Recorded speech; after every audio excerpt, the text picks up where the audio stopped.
Magandang araw mga kapatid, si Mac Office ko ng News Park. Nandito tayo ngayon sa premises ng Senado kung saan nagkasagawa ng protest rally ang grupo ng Akbayan.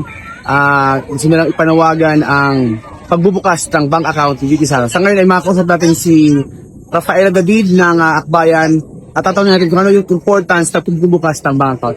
Ma'am, ano po yung importance ng pagbubukas ng bank account ni Vicky? Ang tagal na kasi naghihintay ng taong bayan. Saan ba nanggaling at saan napunta yung 6.7 billion na na-flag ng AMLAC? At sa totoo lang, 2 years na itong laban para sa impeachment. Ang tagal na naghihintay ng taong bayan. Kung haharangan pa ng Senate, baka maging second envelope ito na nagalit ang taong bayan. Kasi ang daming delaying tactics kahit na ang tagal ng naghihintay ng taong bayan na mapanagot yung ating mga leader, lalo na yung ating Vice President. Salamat ma'am at sa ngayon yan po ulit dito sa Senado. Ito si Mac Office ng News 5.